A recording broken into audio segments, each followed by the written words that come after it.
Is it too early to take victory laps? Is it too early to count out struggling stars? Is it too early to ignore preseason projections? We'll ask these questions and more on this week's episode of the Beat the Shift podcast, coming up next.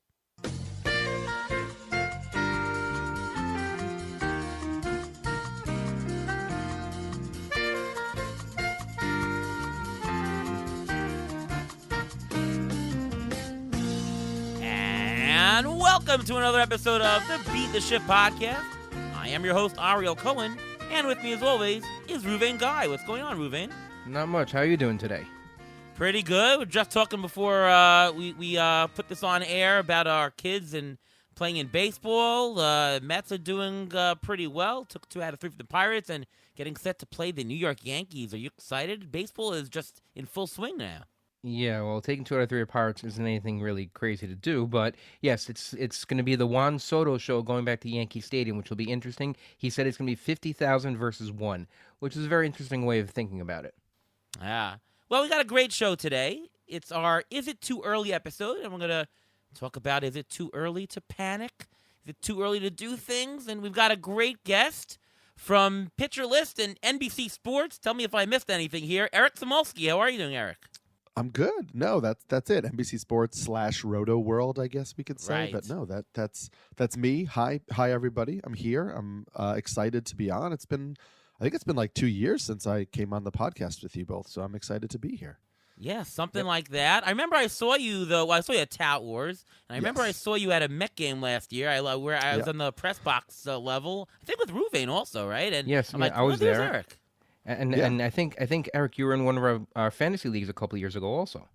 I was, yeah. A few years ago, I was Yeah. in that league as well. I've been going.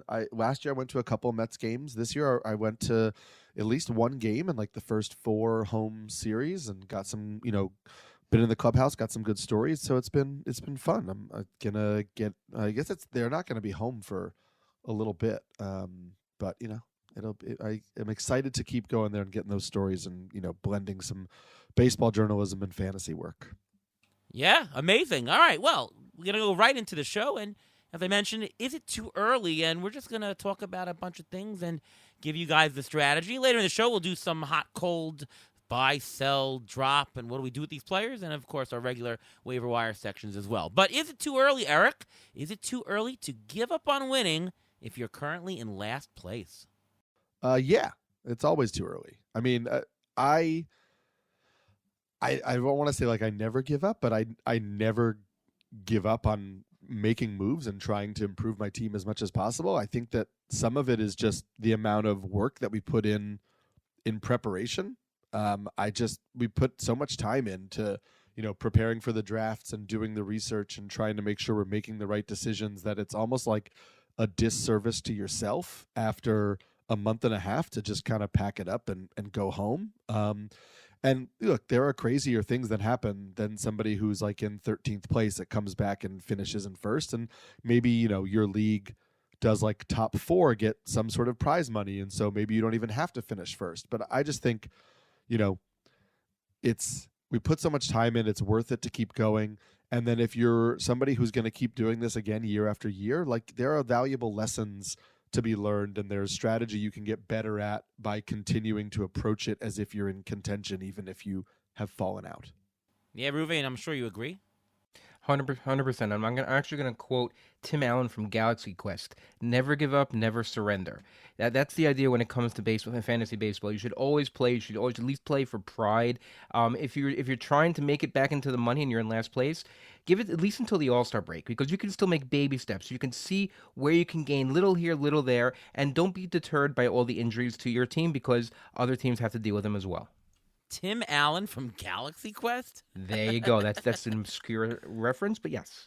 Who was in that movie? Was Sigourney Weaver in that movie? Sigourney Yes, she Weaver was. was in that movie, yeah. Who else Yes, she was. was. In that movie? Who else was in it? Alan Rickman. Okay. Oh, the great Alan Rickman. Yes. Great movie, guys, if you haven't Yes, seen yes. it. But no, it's not too early. Here's what I'll say, though, from a mathematical standpoint. Standings don't really matter at this point. I mean, if you look at your standings now in your league, and you look at what the final standings would be, you'll see it's actually very highly uncorrelated. June 5th, which happens to be my dad's birthday, is actually the day that it starts getting enough correlated to a point where you say, yeah, standings matter. When you look at the standings on June 5th, that's a somewhat of a good representation of what's going to be. But now, no, not yet at all. However, I will say that individual categories do matter. I mean, if you're really light on homers now, or you're really heavy in strikeouts, that is a decent education. There's a decent indication that things are going well or bad. So you might want to focus on some category strategies, but not the overall on winning or not. Eric, is it too early to punt specific roto categories at this point? I will just say, like, I am terrible at punting categories.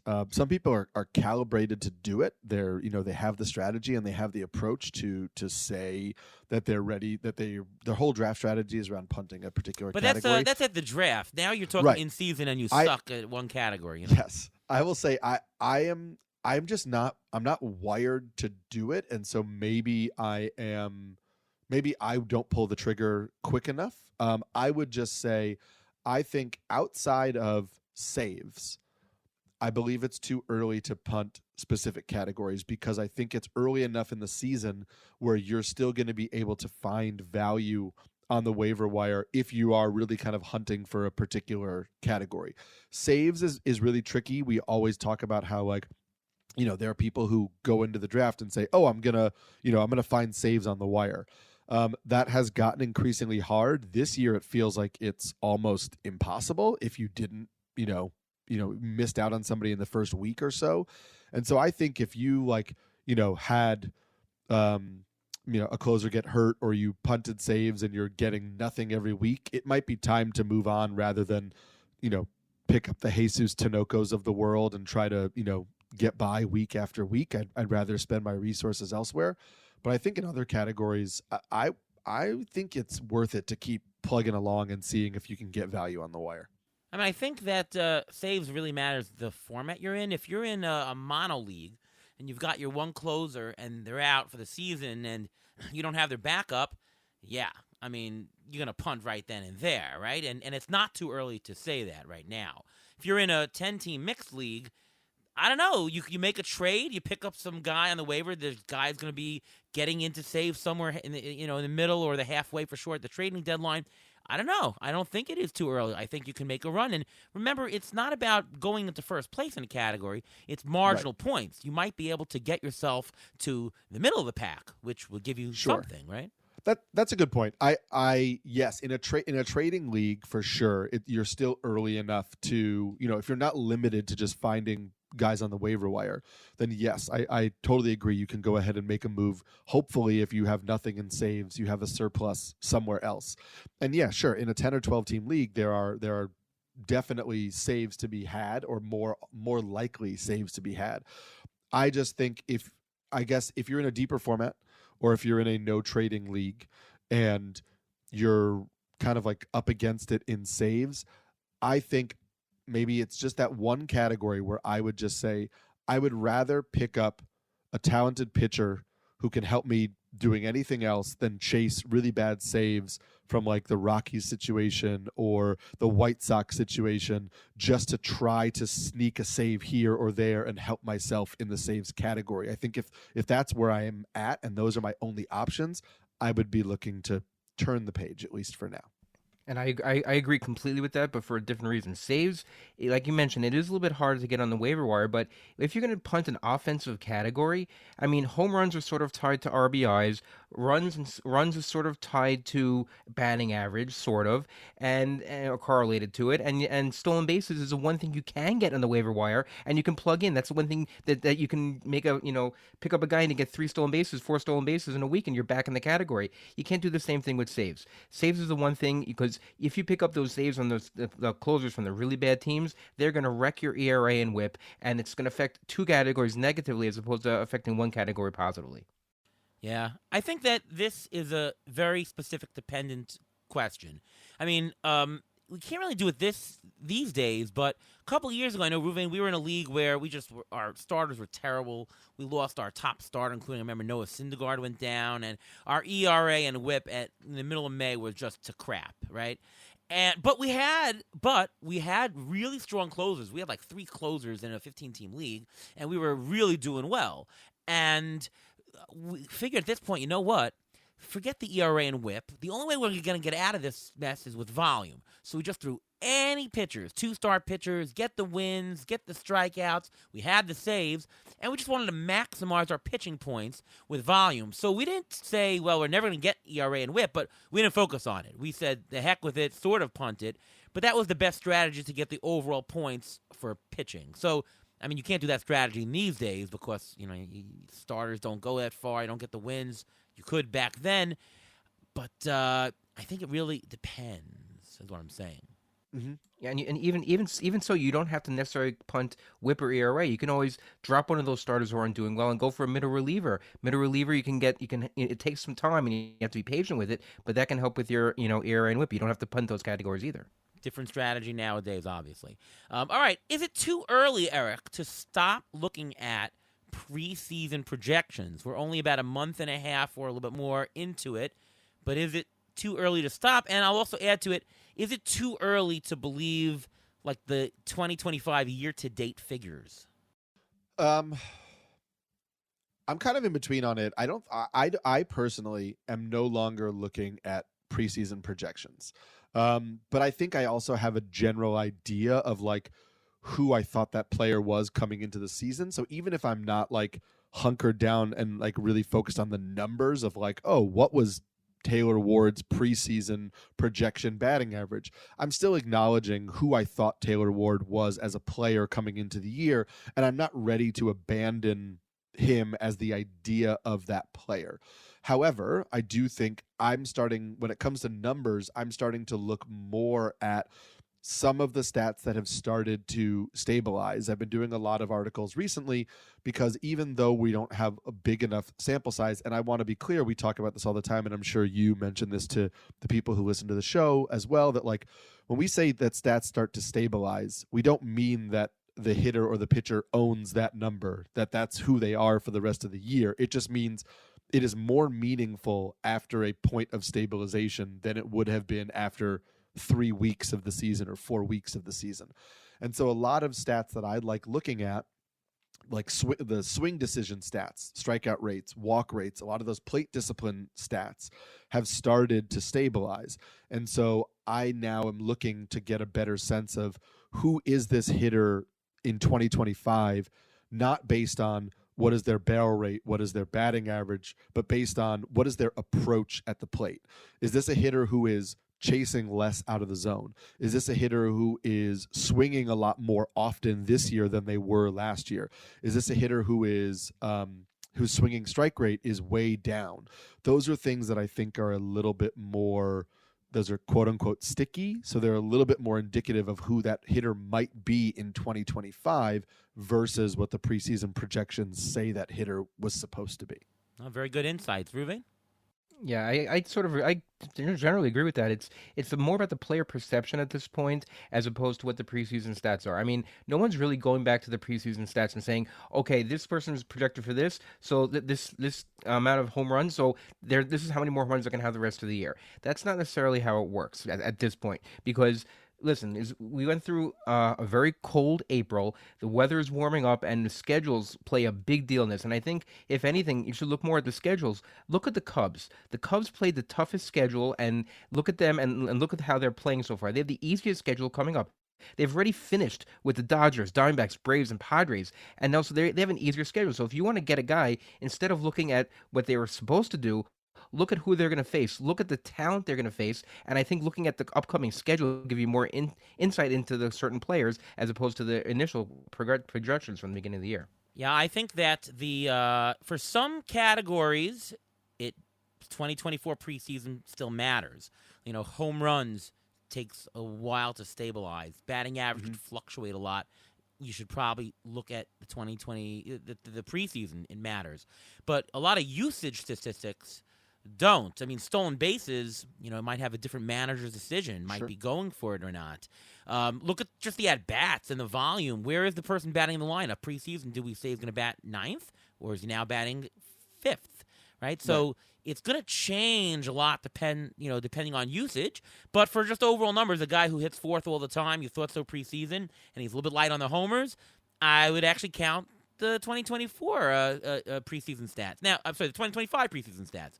I'm going to say like this. If you're doing a projection and you're doing like a simple Marcel and weighting, right, you normally would weight like, the last 3 years, 60% for the previous year, 30% 2 years ago, 10% 3 years ago. Well, I mean, if you have this year's data, it's obviously better than last year's data, but there's only a month and a half, right? You have a partial season, you have a quarter of a season. Sure, the quarter season could be worth double last year, but it's still just a quarter of a season. So if I had to pick one or the other, I will still take the preseason stats.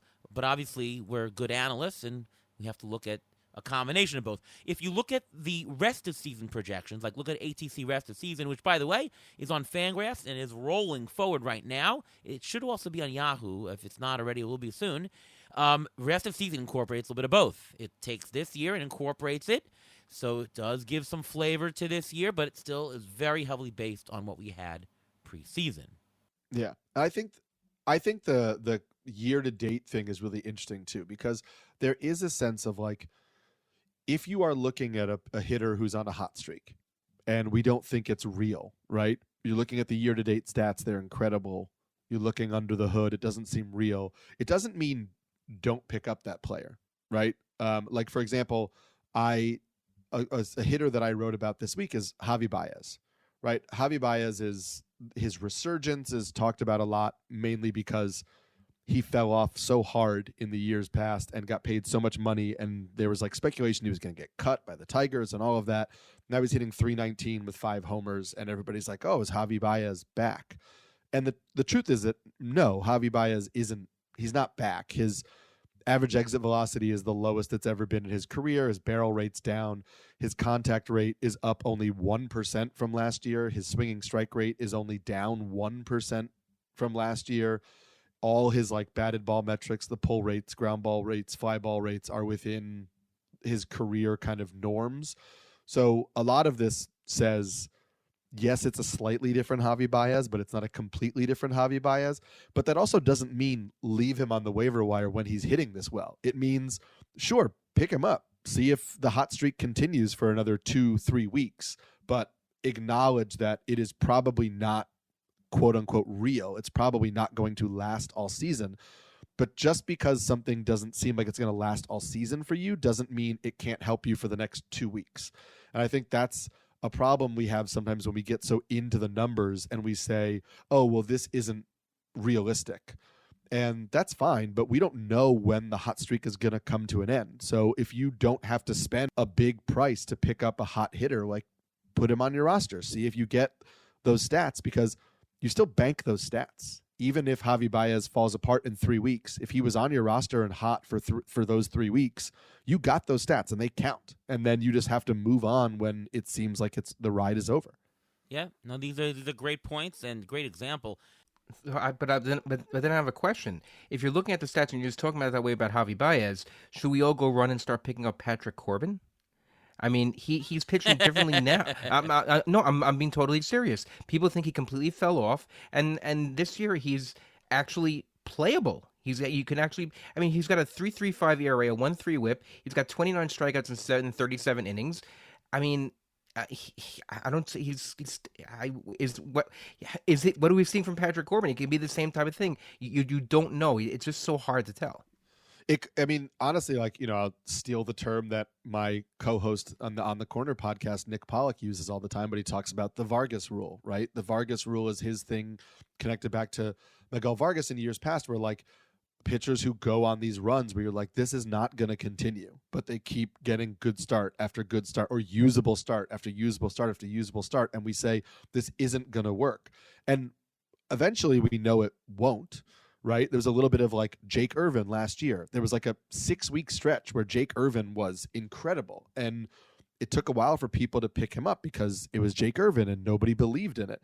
But yeah, I think even a pitcher like Patrick Corbin, and this is league dependent, right? In a 10-team league, you probably don't need to rely on Patrick Corbin. There are plenty of pitchers on the waiver wire who seem more stable.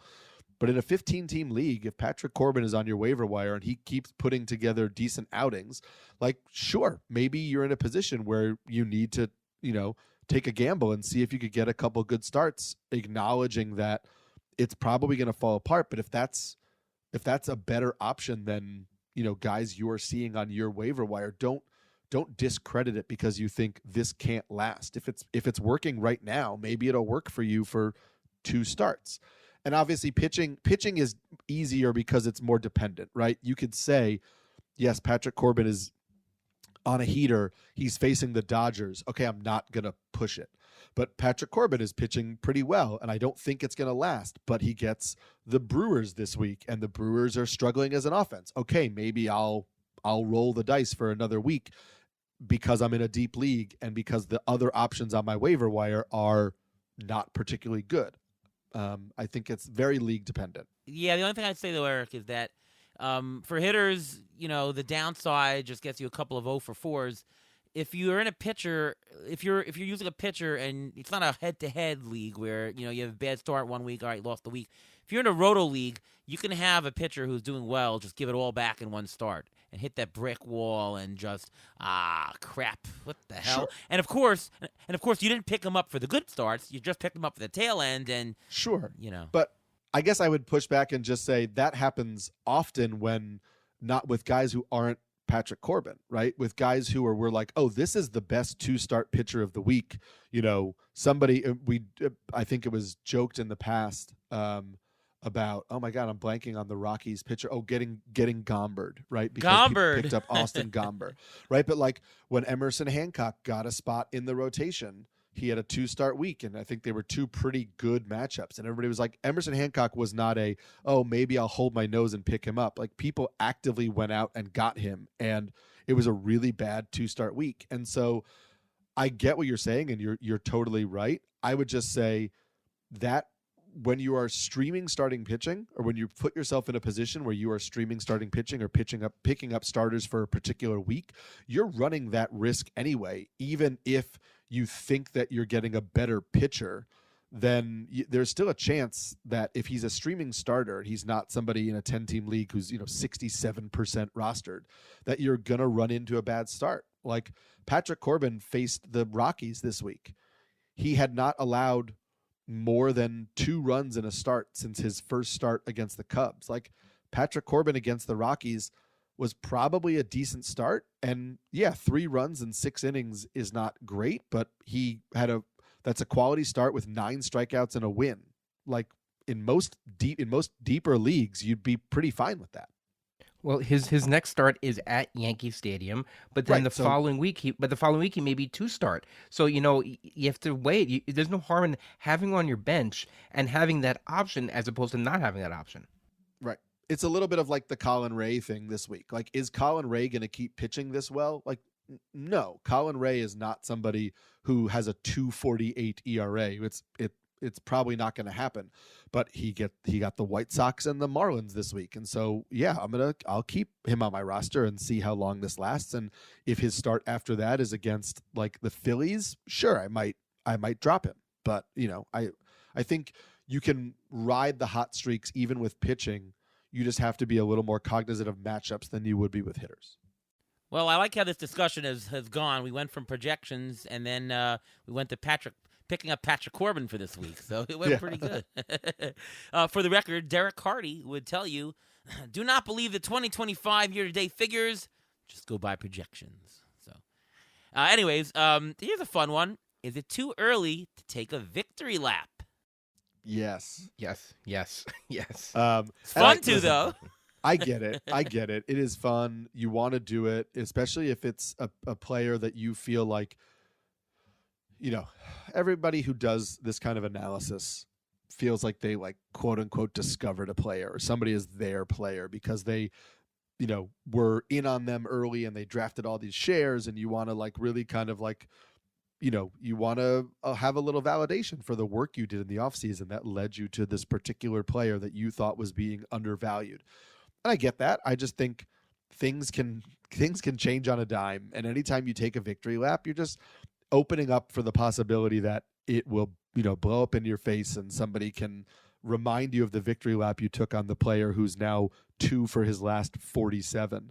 And so, sure, if you want to, like, we're deep enough in the season that if you, were, I'm trying to think of like a player that is like lights out right now that's like out producing anybody. But if you, if you picked up Jacob Wilson right away, he's on 100% of your rosters. You can be, pretty happy, patting yourself on the back. You're getting some steals, you're getting some homers, you're happy. But, a couple weeks ago was like, hey, Trevor Story is really underrated, and he's playing every day for the Red Sox, and he's stealing bases, and he's hitting home runs, and he plays above average defense, and he was undervalued in drafts. And then the last like 3 weeks, he's been maybe the worst hitter in Major League Baseball. So it can just shift on a dime. That's true. Ruben, I'm sure you agree, right? Yeah. Yeah, I agree. Except if you're in a home league and you want to increase the banter, there's nothing wrong with that. I wouldn't just I wouldn't just be overboard with it. But that's the whole fun of being in a home league, where you can have the banter back and forth, saying, look what I did, and look how I'm beating you, and then the other guy gets to rub into your face later in the season when your guy starts going down. There's nothing wrong with that. But I wouldn't start beating my own chest in front of everybody and saying I got this right. It's way too early for that. Ruben, where are you in GDD? Am I ahead of you now? Didn't I give you the whole list of all the injured players that I had on my team? All right. I did. The other thing I'd say though is that if it's over, if the call is over, like if you started and you said preseason, oh, this guy's going to be the closer, it's going to be this guy, and you're right, I guess you could take the victory lap if you were right on until that guy loses his closer job. Yeah. But yes, I hear what you're saying. Is it too early to count out a struggling star who's sort of not cutting it right now? I think if it's a star, yes, it's too early. I still think... and let me amend that. Is it too early to drop a player who you just spent a lot of draft capital on? I think for the most part, I would say yes. I think it depends on like looking at what they're doing again, like kind of like underneath the hood, right? Is this somebody whose strikeout rate is 40% over, the first however many games of the season? Like, is this an everyday starter who's played, 40 games and has a 40% strikeout rate or 35% strikeout rate? Then maybe you could say, okay, he was my 10th round pick, but it's not working out. But, a lot of people dropped Alec Boehm.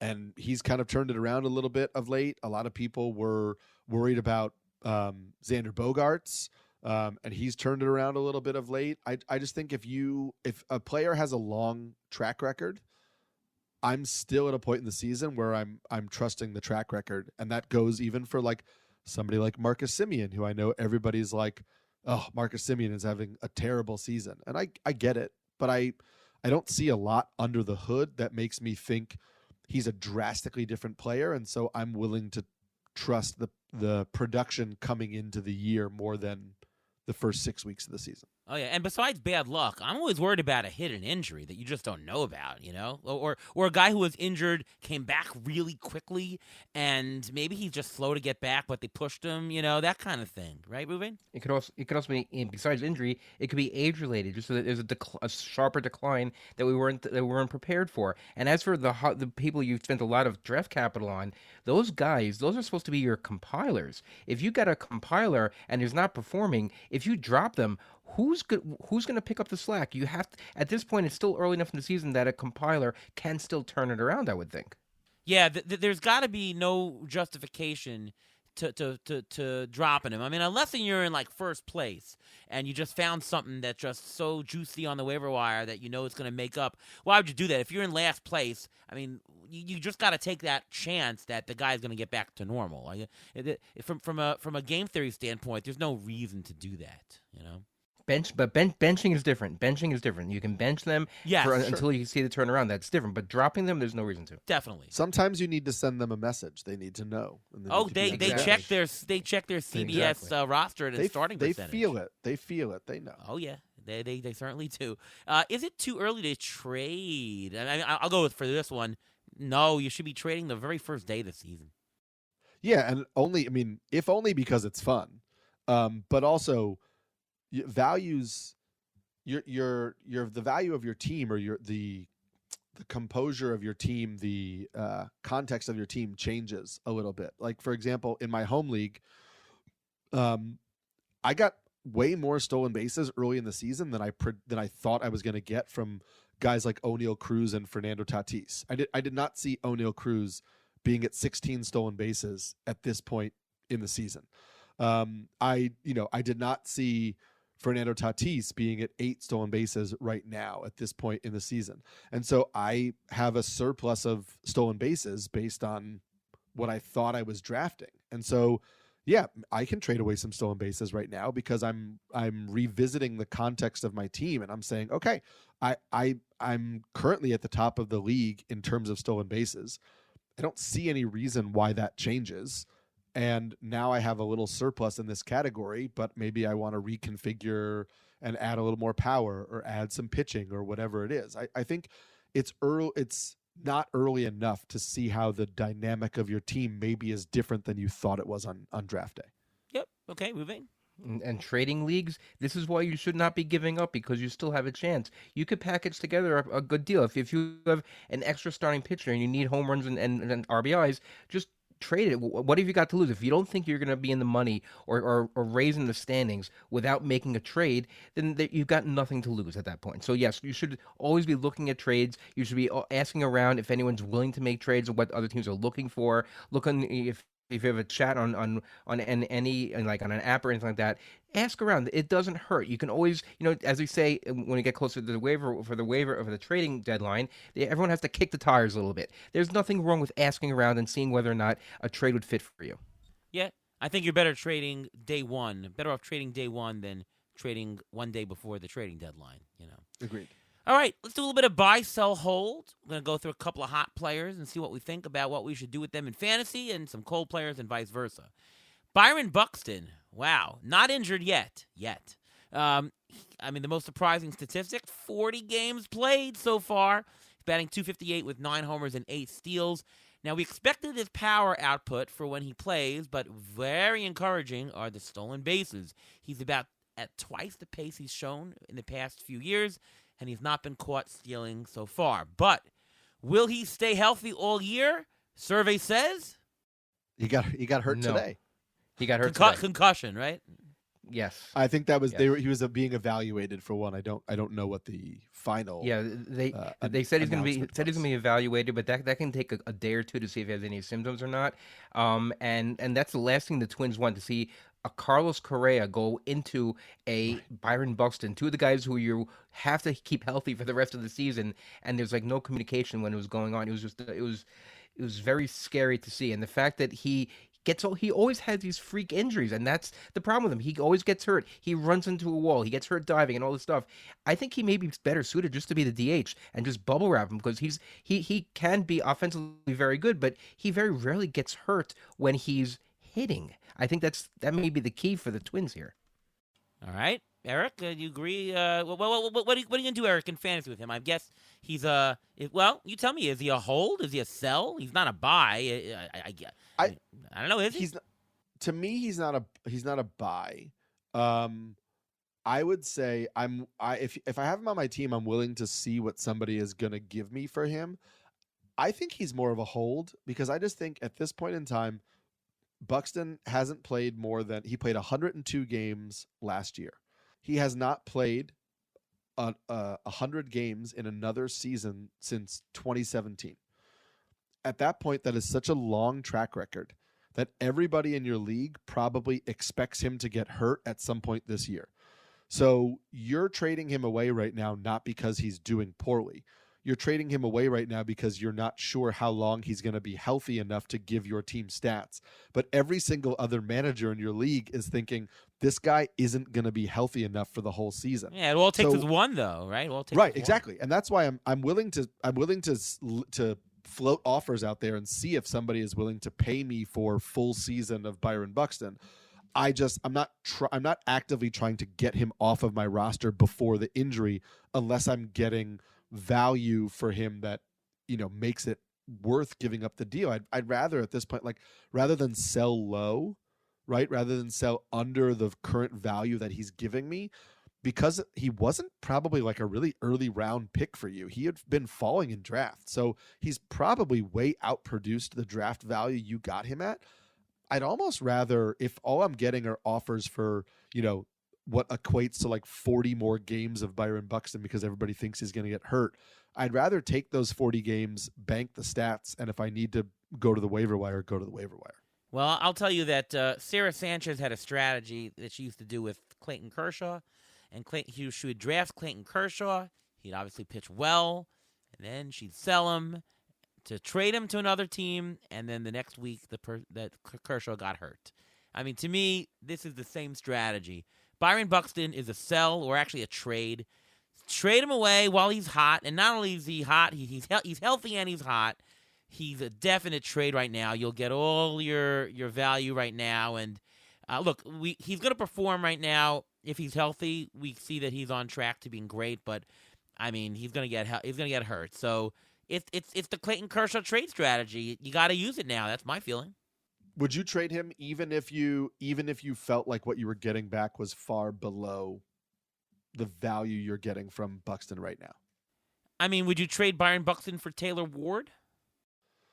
I think I would.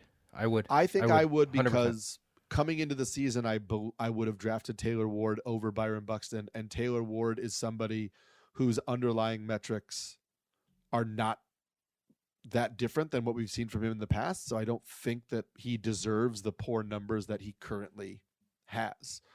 So yes, I'd probably rather have Taylor Ward.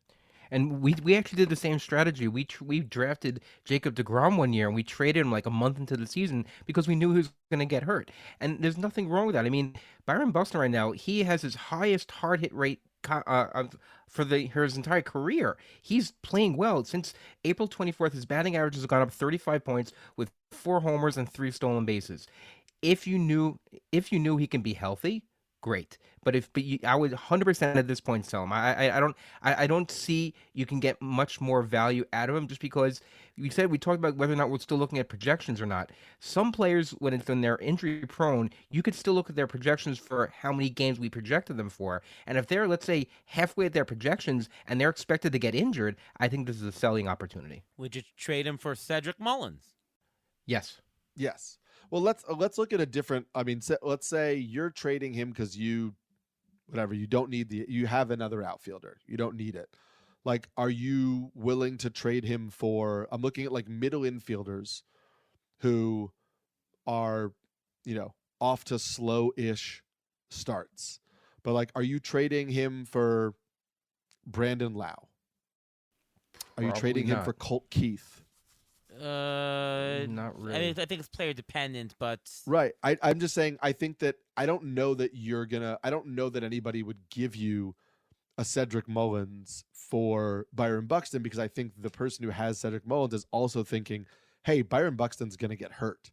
But you know what? Do you want J.P. Crawford? I'll give you J.P. Crawford. He's hitting really well right now, and he plays every day for the Mariners, and like that's kind of where you're going. Well, then, how about this? Another guy we're about to talk about, Jorge Polanco. He's playing over his head right now. Would you trade Byron Buxton for Jorge Polanco? I would take Jorge Polanco back. Yes. Okay. Every time. Okay. I wrote about Jorge Polanco preseason. I'm fully in on what Jorge Polanco is doing. I agree with you that he's not going to hit 324 for the rest of the season, but I think that Jorge Polanco has been a really solid hitter when healthy throughout his career. And I think that we are seeing a healthy season out of him. And I think that he is fortunate enough that he's playing on a team where he's actually able to DH relatively frequently. And so that saves his body a little bit. And I think that adds to the potential longevity of him making it through the season. Yeah. So he's a hold? He's a hold? He's a hold. I think it's a hold. Yeah, I would even buy Jorge Polanco if somebody's trying to quote unquote sell high. I think I would buy Jorge Polanco because I like a lot of what he's doing under the surface. I like the swing decision changes that he's made. He's hitting the ball really hard. He is healthy. His knee is healthier than it was before, and so a lot of this 16.8% barrel rate. A lot of that is just connected to health and him being able to actually drive the ball when he swings right now. But yeah, I believe what he's doing. 80% contact rate overall, 88% zone contact rate. The swinging strike rate is under 10%. He's pulling the ball a lot more to get to that power, but he's not forcing the lift. It's like pulled line drives and ground balls, which is helping the batting average. He hits near the top of the order for a lineup that is surging of late. There's really no threat to his playing time as long as he's healthy. He's not going to lose playing time to anybody. And those DH opportunities mean that he's playing 6 games a week. So yeah. I'm fully buying in. Yeah, well, he's definitely at least a hold and maybe a buy. Absolutely. And he's got great positional eligibility to boot, by the way. So, and he's cooled off. Cooling off in the last week means he batted .276 with 2 home runs. I mean, listen, he did hit 33 home runs back in 2021, but that's when everyone was doing it. So he's probably not going to get to that level, but he still may get to the 20, 22 home run level, and I think that's way more than you expected to get from him. Way more than you paid for him. He's a career 265 hitter. So if you get a 275 or 280 season from him, that's not like, oh my God, where did that come from? He's done that before. Yeah. We mentioned him, but wanted to say Jacob Wilson now. Talk about victory laps, but very early on, I remember I maybe on this show or on Twitter, I'm like, ATC has as the 10th highest batting average projection. It's Jacob Wilson, and you take notice when a projection system has a rookie high up projected for batting average. Remember, Vladimir Guerrero Jr., when he first started, had a very high projected batting average. And so I said, you know what? You gotta take notice. To me, he came up, and I'm like, is this Luis Arias light? I mean, we're not talking about a guy who's going to steal that much, not a lot of pop, but good contact, going to get on. He's batting .354 with 5 homers and 2 stolen bases. That's an 18-homer, 7 stolen base pace. At this point, I kind of believe the projections that we had. I think it was right. His contact rate is 95%. That means a 5% strikeout rate. Not much hard contact, but again, this is Luis Arias light almost. You can't bank on a 300 batting average rest of the way, but I think you can bank on something pretty close to it. And, I mean, we're talking a guy who's definitely in a 15-team league, at least a middle infielder, maybe even a shortstop. And he leads off. He leads off now. He's going to get runs. The order to the top of the order, and that's a lineup that will score runs and will score runs at home. And they're playing well. They're playing great in the summer too. Yeah. I would almost say I'd be willing to. I'm not saying he's a sell. Like, you shouldn't believe this. I fully agree with everything you said. I'm willing to float some offers out there, because I think if some people see the 5 home runs and think, oh, what if he hits 15? What if he's a 15 homer guy? Yeah, you have to disregard what if there's that. more power? I don't believe the early home runs. Like, he's a 22% fly ball rate guy, 3% barrel rate. He doesn't really pull the ball. So I believe Jacob Wilson as a batting average asset. I believe him as a leadoff hitter on a team that's going to score a lot of runs or a decent amount of runs. But I think if you're in a league with somebody who thinks there's more power than people thought, or more speed than people thought, or whatever, I think it might be interesting to float some trades, take the temperature of your league on what Jacob Wilson is right now. I think I agree with everything you said, though, in terms of forget the homers, but just like Luis Arias, I think that his value is underrated. It is very underrated to be a 300 batting average with, 10 homers and 5 steals. So underrated. And for that reason, I kind of think that it's a hold, because I don't think you're going to get the value from anybody else who doesn't believe it. And by the way, if he fits your team, if you have a bunch of Randy Arozarena types, we're talking the guy who homers and steals but no batting average, I mean, it really fits very, very well on a squad. It's valuable. Right. And even though he doesn't walk, his on-base percentage and his, OPS, I'm in my home league is an OPS league, but, he's valuable in those leagues too, because the batting average is so high that the on-base percentage and the OPS are actually decent. Is he going to finish with an 880 OPS? Most likely not, right? But could it be 760. Like, sure, I think that's reasonable given that he could hit 300. And so those are things where, like, you look at the poor walk rate and you think, oh, this guy it doesn't have a good on base percentage, but he always has. His minor league on base percentages were like 470 because he just gets so many hits.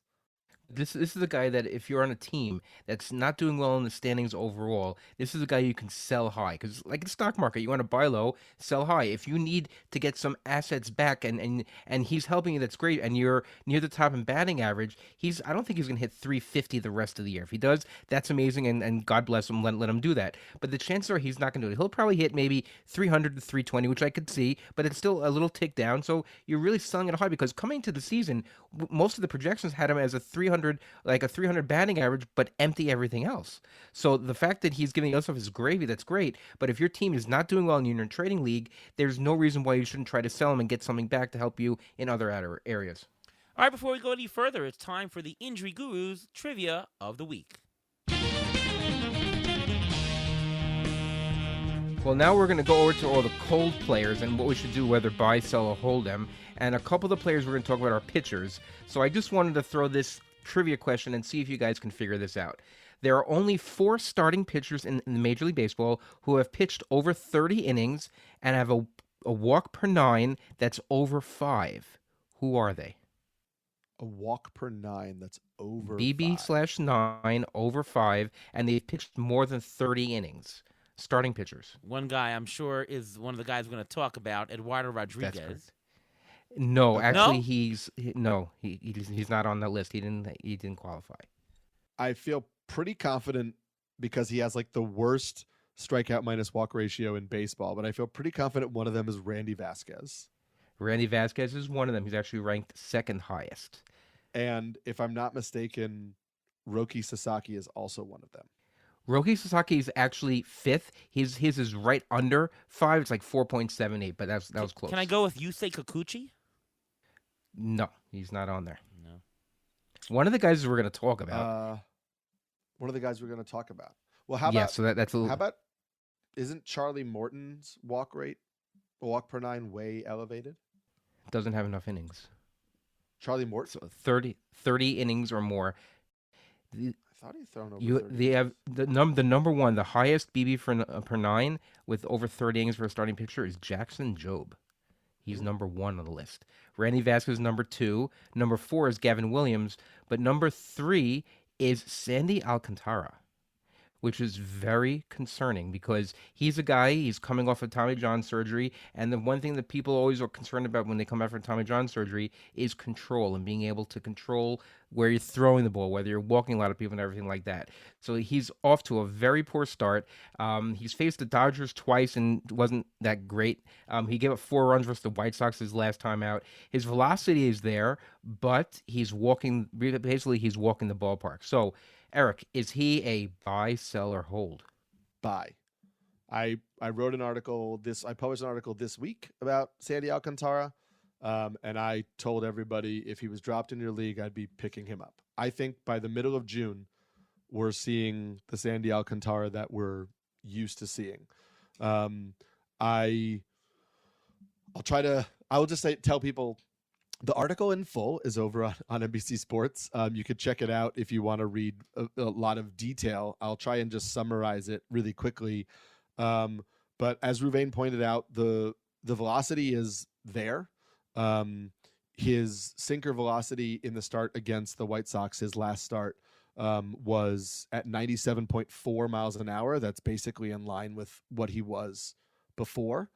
The movement on his pitches, with the exception of his four-seam fastball, are basically in line with what we've seen from him in the past. The four-seam fastball is acting a little bit like a sinker right now, which is not great in terms of like in movement profile. And I just wonder, is that his arm angle coming back from injury? Is that release point? Where are his fingers on his grip? All things like that. The biggest thing for me right now is, as you pointed out, it's command, but it's also command of his changeup. The changeup was his most used pitch before injury. He was able to kind of pound the zone with it and get lots of strikes. He is not commanding the changeup nearly as well, but it still has a 17.5% swinging strike rate. It's not getting hit well. He's getting swings and misses when it's in the zone. He's just not getting chases out of the zone. All of the pitches that he would start in the zone and then get batters to chase off the zone, the command of those pitches just isn't good enough, that they're not enticing for long enough to get hitters to chase. But almost everything else under the hood looks pretty good for Alcantara. It looks at least similar to what he was before. And he also added in a new pitch. He added in, I've heard some people call it a curve, some people call it a sweeper, but it's 85 miles an hour, which is important because prior to the injury, Sandy Alcantara threw 4 pitches and all of them were 90 miles an hour or harder. And so now he's added in a pitch that is a different velocity band. It's 85 miles an hour. It has 5 inches more drop than the slider. So when he's throwing them to righties, there'll be a little bit of tunneling and some deception between the slider, the harder slider, and the curveball. And so I've got a new pitch that I like that adds an element to the arsenal that he didn't have before.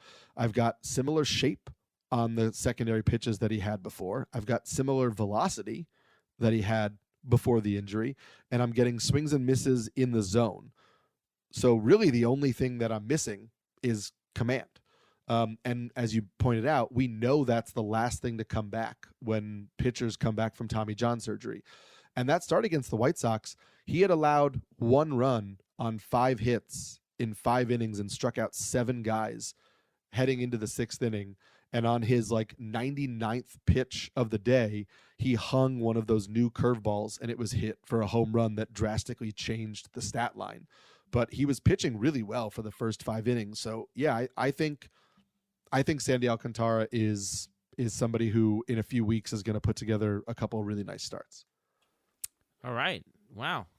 Very detailed there. Thank you for that. Yeah, I'll go with you on that. Obviously, he's not the 8.10 ERA, 1.64 WHIP. Sierra is 4.86, so it's not like he's been pitching great. But there's nothing quite unlucky, though, I'd say, what he's doing. I mean, his homer fly ball ratio is 20%, which is a smidge unlucky. His BABIP is close to 300, so he's on par. He's walking guys. He's not striking out guys, not that he ever was. I'm also concerned that he's not going innings. I mean, when he was pitching great, he was going 8 innings a game, almost. Now they also said that. They also said that before the season started. Before the season started, they said that because they were hoping to trade him, that they were going to monitor his innings early on in the season because they wanted him to be. And he is coming back from injury. So, again, right. It's one of those guys that, is it a slow start from injury related? It's hard to tell. Certainly if you're in a deep league and somebody drops him, I mean, it's an instant pickup. Right. If you're 10-team league, I don't know if I'm picking him up. I'm not sure. Yeah, if it's a shallow league like that, I could see just monitoring and kind of pouncing after the first good start. And I'll just be clear, like you pointed out, his Sierra. I'm not suggesting he's pitching well right now. The first 5 innings of the White Sox game were good, but against the White Sox, and it was 5 innings. He's also on the Marlins. How many wins is he gonna get? Well, but he's gonna get traded. He'll get traded. Well, he got wins on the Marlins prior to the injury. He pitched 8 innings, but right, but if the Marlins don't trade him, if the trade value if he doesn't turn things around. Well, first of all, if he doesn't turn things around, then he doesn't get traded. He also isn't on your team, because if he's sporting a 6 ERA or an 8 ERA by the end of June, it never materialized. Right. But if he starts pitching well, he's going to attract trade value. Right. He might wind up on a better team. True. If he's pitching well and the Marlins decide to hold on to him, I think they're going to loosen the reins a little bit on the innings. But another thing I found is we talk about he's walking a lot of hitters. His overall zone rate is the same as before.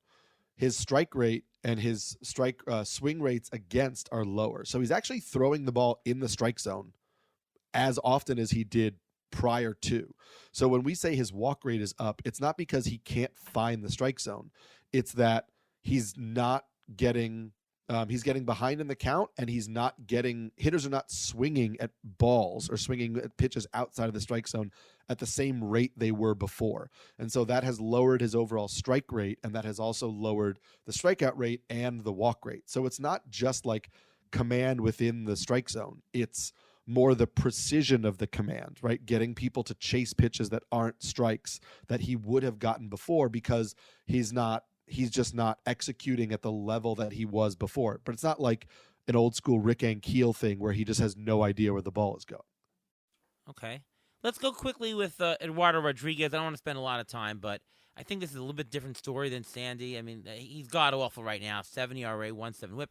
There are a little bit of some bad luck metrics. You know, his BABIP is 376. Sierra is only 386, so it's actually been better. He's still getting strikeouts. Eduardo Rodriguez, if nothing else, is getting strikeouts. I think the format is dependent on how bad he is, or if he's still getting you, if he's going to get you some innings down the stretch, and he is getting you strikeouts. If you're in one of those leagues that count strikeouts heavily, he's actually okay right now. But I don't know. Usage for Eduardo Rodriguez for me is he's a bench right now. He's a wait and see. If you're in a 12-team or shallower, I'm dropping Eduardo. Ruben? Well, I think we had him on a couple of teams, and I think I already said we should drop him. But I did a more of a deep dive. His BABIP is very high, and I think there's going to be some correction with that. But you see his ERA, you see his WHIP, and then if you see him on the waiver wire and you see he's pitching against the Dodgers next week, I mean, which he is. I don't know how you can start. No one's going to play him, but that means he may still be on the waiver wire, or you can get him and get him for real cheap and just stash him and hope that he's able to turn things around and that BABIP turns around. Yeah, I think Eduardo Rodriguez is interesting. I feel like he's never been as good as he seemed in his good seasons, and he's never as bad as he's seemed in his bad seasons. I think he is a totally fine pitcher. I think he's probably like a true talent, like low fours ERA. You know, he reminds me of, by the way, sorry to interrupt, does Marco Gonzalez fit the bill here? A little comparable. That's actually a little interesting comparable. in the good Marco Gonzalez. Like years. he's had those really good years, like where he would go 3.5, and he had bad years, but he was always like a 4.0 pitcher. And I think Marco Gonzalez with a few more strikeouts. A little bit more, all right, a little bit better than Marco Gonzalez, but yeah. Yeah, and I will say Marco Gonzalez had some years where his WHIP was pretty good. Eduardo Rodriguez is always like a 1.3 WHIP kind of guy.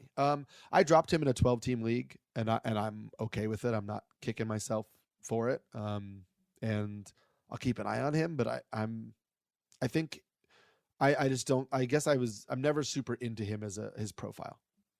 All right, it's time for the waiver wire. It's talking about a couple people we might want to pick up for this coming week. Eric, you're the guest. Who's somebody you want to pick up for this week? It's actually, so I will say I didn't think of it as just this week as much. I just thought about guys just picking up hitters who are under rostered. Oh, I just mean that when you go to your waiver wire this week, you're going to pick them up. Yeah. Yes. I gave myself a parameter here, which is the same parameter I use on Sunday. Every Sunday, I write a waiver wire column over at NBC Sports, and so I look at hitters who are under 40% rostered on Yahoo formats. And so I did that here. Rhys Hoskins is only 35% rostered in Yahoo formats. Rhys Hoskins is hitting .292 with 5 home runs on the year. He has mentioned repeatedly that he now feels like he's playing on 2 legs. And last year, the first year coming off the torn ACL, he felt like he was just hitting on 1 leg. We've kind of seen the power come back a little bit. The average exit velocity is up almost 3 miles an hour with him. The power has always been there with Rhys Hoskins. He's chasing less outside of the zone. His swinging strike rate is under 10%.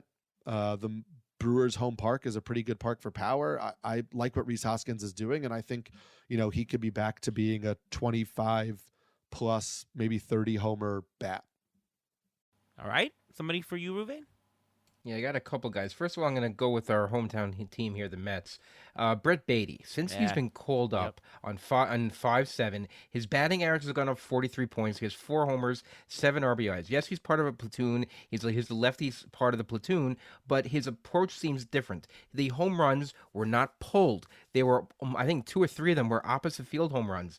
And he just seems more confident at the plate. Now, if you don't want that and you want speed, you can go for Luis Angel Acuna, who's the other part of the platoon at second base, and he gets you the stolen bases. He's batting 271 with 10 stolen bases, and that's only in 38 games. And a lot of those games he comes in just for defense. So he's getting stolen bases. So if you have your option, if Beatty continues this for another couple of days, we'll see what he does over the weekend. But if he does it over the next couple of days, he may be a guy to stick because remember he was one of their top prospects, and we saw him back in the Arizona Fall League, and when he was there, he was tearing it up. I think the only thing he was missing was confidence, and being in the New York market kind of kills your confidence after a while when they start booing you. So that could be an issue. Hey, Ruvain, Yeah. let me just say something about Beatty. You know what I'm thinking of?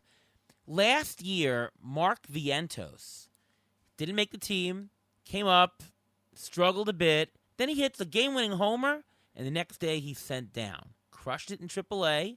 Mets brought him up. He mashed right away, never looked back. I mean, isn't that Brett Beatty this year? Yes, but I think you have to see him for at least. You have to see him do this for at least 4 to 5 weeks. It's only been a week and a half since he's been doing it, but he's only 21% on the CBS. He's eligible at second and third. So if you want to fill in a guy, that's great.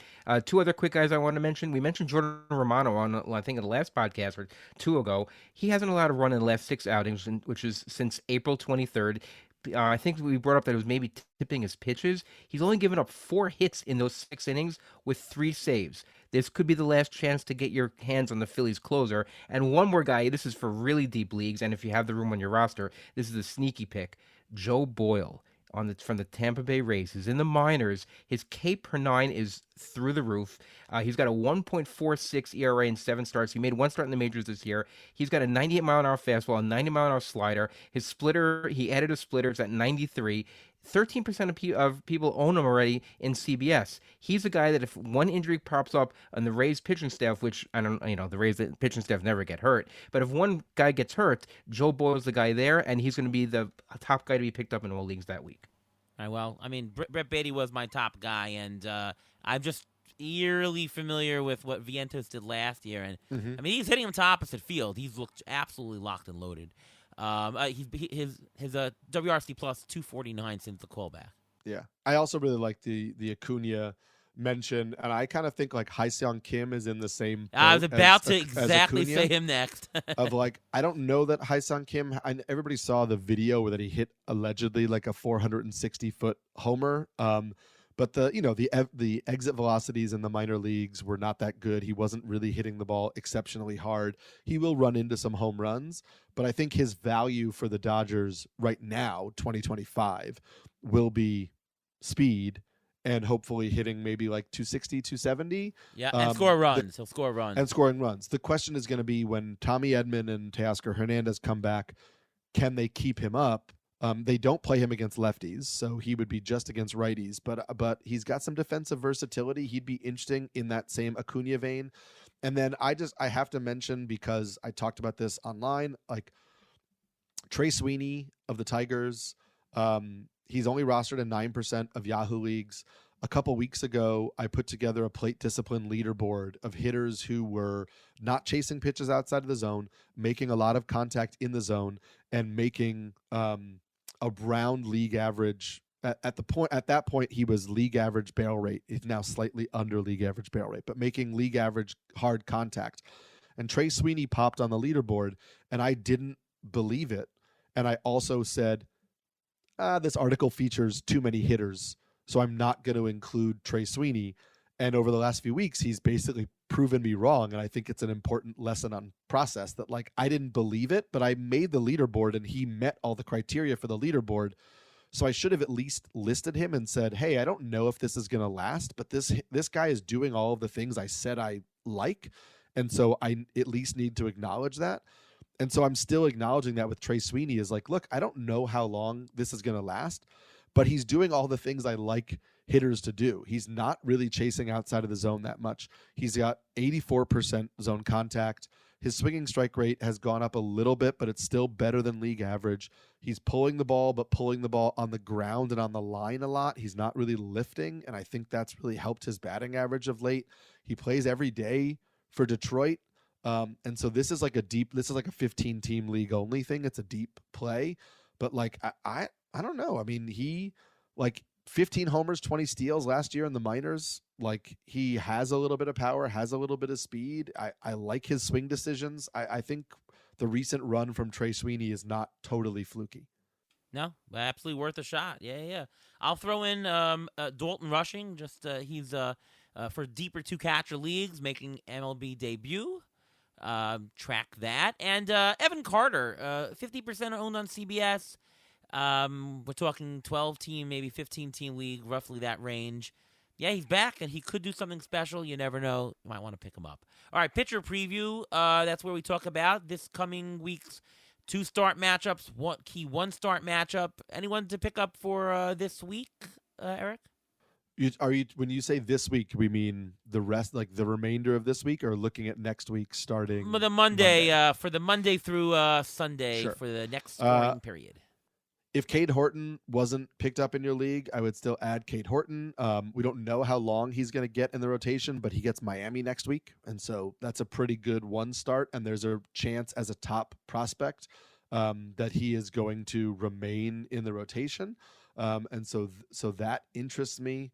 I also, today we got news that Zebby Matthews was getting called up into the Twins rotation. He gets a really good start on Sunday against the Brewers. He gets a start against the Royals next week, which is, not as enticing as the Brewers start, but still a pretty decent start, and something I'm happy to roll him out there for. And so Zebby Matthews is somebody that I'm going for. We talked about Sandy Alcantara. Look, next week he gets the Angels. That could be a little get right spot for him. His teammate, Edward Cabrera, I think in deeper formats against the Angels, is a pretty good start for him. These are all one starts. And then if you're looking for a 2-start option, they're a little harder to come by. A lot of the guys that are like quote unquote waiver wire options, I think are in relatively tough matchups. I'll just throw a little hat tip. I don't love the matchups, but I like what Hunter Dobbins is doing in the Red Sox rotation with Tanner Houck going on the IL. Hunter Dobbins is going to stay in the Red Sox rotation. He gets the Mets and the Orioles next week. The Orioles offense has been horrible recently, but they have talented hitters. We know how good the Mets are. So it is a risky 2-start. But I like Hunter Dobbins, and you alluded to Gavin Williams' walk rate before, but he gets the Twins and Tigers next week. I'm okay using him there. He started using the cutter in his last 2 starts, and so I'm still a believer in Gavin Williams. Ruvain? Yeah, I got 2. You start with Cade Horton, so I'll start with a Cubs pitcher also, Ben Brown. He's 44% owned in CBS right now. That easy Cubs schedule, he's at Miami, a possible 2-start, at Miami and at Cincinnati, and home for Cincinnati. He's got 19 strikeouts in his last 16 innings with a 2.76 ERA, and with those 2 starts, I think that's a pretty decent one. And also Will Warren of the Yankees, who's also a possible 2-start, only 36% owned in CBS. At playing Texas against the aforementioned Patrick Corbin, and at Colorado. And I think anyone playing either at Colorado or against Colorado, even if they're playing at Colorado, I think it's a play because of how bad they are. And Will Warren's got 24 strikeouts in his last 17 innings. Go against that Colorado lineup. Even in Colorado, they have to make contact, and if you're not able to make contact, they're not going to score anything on them. Yeah, I don't care that it's in Colorado. By the way, would you start your Nope. son against Colorado, Ruvain? I'd start him. Yes, why not? Yes, of course, 100%. So Yeah. it's actually funny you brought up that Will Warren is facing Patrick Corbin, because Patrick Corbin also has a 2-start week next week. It's the Yankees, but then he gets the White Sox. And so that is the ultimate test of how much you trust Patrick Corbin. Are you willing to take the Yankees start for Patrick Corbin to get the White Sox start for Patrick Corbin? He would be way down on my list, but I'd be curious to see what people decide to do. But the Patrick Corbin who's facing the Yankees are going to be coming off of the Mets series, so there may be a little bit of a letdown there. So you never know. Would you start Ryan Yarbrough against Colorado? In Colorado? Yeah. I would not, because I also don't know how deep into the game he goes, and so there's just some question of like, am I taking a pitcher who's not actually going to pitch long enough to get a start, or a pitcher I don't really trust, a pitcher who doesn't have velocity and relies a lot on movement, going to a place where the movement profile of his pitches is going to change, I don't know that I would take that risk personally. Rockies have 5 saves on the year, by the way. Do you know who has fewer saves than the Rockies? No, actually. The White Sox have only 3 the saves White Sox, on the year. They did, yeah. They did they got a couple this weekend against the Reds. I'll throw in some pitchers. Bailey Falter got versus Cincinnati versus Milwaukee, both at home, like the Pirate Stadium, and he looked good against the Mets last night, so that's interesting. You mentioned some of the others that I would want, but A.J. Smith-Shore for the Braves against Washington, that's interesting as a 1 start, and I think that would line him up to pitch 2 start the following week. That would be against at Philadelphia versus Boston. Not the best 2-start week, but certainly if you're in a points league, actually I like that. Yeah, the Braves get a pitcher back called Spencer Strider on Who? Monday. He has a 2-start Who's that? Against Washington. Yeah, it's going to be a good start, Washington, and then Playing his him second right start is away, the Padres. right? Yeah. Playing him Yes. right Yes. away. Yes. Yeah, obviously. And then also I should just mention Jose Soriano of the Angels. His first start is at the Athletics, which the Athletics on the road, you'd be a little more comfortable. The Athletics, when they're playing in Sacramento, are a little risky, but then he gets Miami in the second start. And so I think I'm willing to take the gamble on Jose Soriano with that Athletics start and then the Miami start to end the week. Yeah, good call. All right, Ruvain, injury update time. Well, you mentioned Spencer Strider, so I'm going to mention Ronald Acuna. My Twitter feed right now is all of Ronald Acuna hitting home runs, getting hits and everything like that. His bat was never in question. It's all about whether or not he's healthy. You need to see him in the outfield. I haven't seen him in the outfield yet. I want to see him steal a base or 2 in the minors. So he's hitting, but he's not going to be ready yet. Probably toward the mid to end of May to really. I mean, we're at the mid-May, so probably toward the end of May, beginning of June, maybe. And it's a question to see how much he's going to run, and that's going to be a big thing because a lot of his values in his steals, and he's coming off the injury. We'll see if the Braves try to rein him back a little bit. Corey Seager was placed on the IL with a right hamstring strain. The last time he was on the IL for the same issue, he missed just under 2 weeks. Josh Smith has been filling in, and actually he's been batting leadoff. So if he's available in some of your leagues, that may be an interesting pick. For deeper leagues, if you have Ethan Salas on your roster as a San Diego prospect catcher, he was diagnosed with a stress reaction in his lower back. He's expected to be out until at least July. If you're hoping that he'll be called up later in the season, he probably won't, so he's a good guy you can drop. And I have to mention the trio of pitchers for Seattle. Logan Gilbert was placed on the IL with a right elbow flexor strain. He threw a side session this week. He's expected to make 1 or 2 rehab starts, and maybe he'll be activated. George Kirby's on the IL with shoulder inflammation. He already had 1 rehab start. He's scheduled to have another one over this weekend. He could be activated by the end of the week, so keep an eye on that. And Bryce Miller is on the IL with elbow inflammation. His back actually locked up 2 weeks ago. He said this, and he pitched through it. And now, a week and a half, 2 weeks later, he has elbow inflammation. So that's kind of interesting. Maybe his mechanics changed just a little bit. He already had a cortisone injection, so we'll see how he bounces back for that. And based on that, we'll know when he gets back. Well, there you go. There's your injury update, and what a fantastic episode. I wanted to thank Eric Samulski from NBC Sports and from Pitcher List for coming on the show. Eric, thanks again for coming on the show. Why don't you just tell everybody in more detail what's going on? Sure. Thanks for having me, guys. Always a blast, and maybe we'll get to see each other at a Mets game coming up. You can find my work over on NBC Sports. Every Wednesday, I put out a starting pitcher article where I look at 5 trending starting pitchers and try to dig into, why are they struggling or why are they succeeding, and is there something we should buy into? Every Sunday, I put out a waiver wire column, which comes out around 10:30 or 11 a.m. on Sundays. I will tweet everything out. I'm on Twitter at Samulski NYC. I'm also on Blue Sky, and so I post all my links on both of those sites. And so you can get all of my content just by following me there. And thanks for having me. Absolutely. Ruvain, what's going on with you? You can follow me on Twitter X at MLB Injury Guru, where I tweet out injury updates as they come. I also have a weekly article with Rotoballer, which now comes out every Thursday, so you can read it while I'm talking about the injuries on the same podcast. There you go. And I'm Ariel Cohen. I'm on Twitter at ATCNY. I'm on Fangraphs, Rotoballer, ATC projections. We have the rest of season projections that are now rolling forward.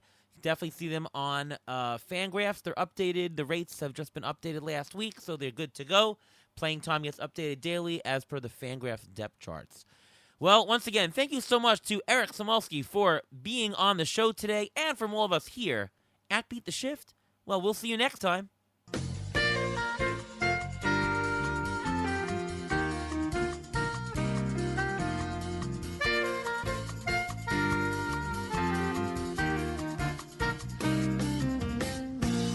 Thanks for listening to the Beat the Shift podcast presented by Fangraphs.